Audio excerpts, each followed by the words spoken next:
Hello my dear குட்டீஸ் and respected parents, வணக்கம். இன்றைக்கி நான் ஒரு சின்ன டிப்ஸு சொல்லிக் கொடுக்க போகிறேன். போன கிளாஸில் எந்த மாதிரி பென்சில் ஸ்கெட்சு யூஸ் பண்ணி பிள்ளைங்களுக்கு ஸ்டார்டிங் ஸ்டேஜில் எப்படி எழுத சொல்லிக் கொடுக்கணுங்கிறத, எதை யூஸ் பண்ணி எப்படி எழுதணும்னு சொல்லி கொடுத்தேன். இப்போ எந்த மாதிரி நோட்டு, எந்த மாதிரி லைன்ஸில் எப்படி எழுத சொல்லிக் கொடுக்கணுங்கிறத நான் இந்த கிளாஸில் சொல்லிக் கொடுக்க போகிறேன். ஓகேங்களா? ஃபஸ்ட்டு ப்ரீகேஜி ஸ்டூடெண்ட்ஸ்க்கு எடுத்தோடனே 4 lines நோட்டோ என்னமோ யூஸ் பண்ணக்கூடாது. They don't know to right properly. அதில் அவங்களால எழுதவே முடியாது. ஸோ ப்ரீகேஜி ஸ்டூடெண்ட்ஸ்க்கு ஃபஸ்ட்டு செக்டு போட்ட இந்த செக்டு பாக்ஸ் போட்ட நோட்டில் தான் யூஸ் பண்ணணும். அதர்வைஸ் ஒர்க் ஷீட் மாதிரி இப்படி செக்டு இருந்ததுன்னா அந்த மாதிரி இதில் யூஸ் பண்ணி எழுத சொல்லிக் கொடுக்கணும்.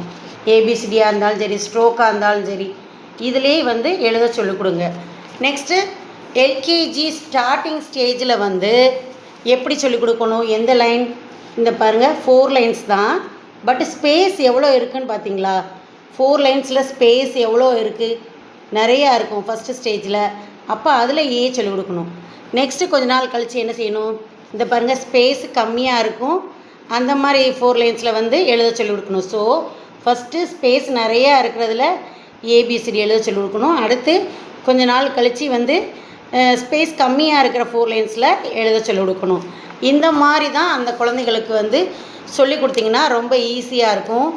அதே மாதிரி ஸ்டார்டிங்கில் நீங்கள் க்ரையான்ஸ் யூஸ் பண்ணி எழுத சொல்லிக் கொடுக்கலாம் ப்ரீகேஜி ஸ்டூடெண்ட்ஸ்க்கு, எல்கேஜி ஸ்டூடெண்ட்ஸ்க்கு. க்ரையான்ஸ் எப்படி யூஸ் பண்ணி எழுதுறது மேம், எல்லோரும் பென்சில் தானே யூஸ் பண்ணுவாங்க அப்படின்னு ஒரு டவுட்டில் நீங்கள் கேட்பீங்க. இதை நான் நெக்ஸ்ட் கிளாஸில் சொல்லித்தரேன். தேங்க்யூ, பாய் பாய்.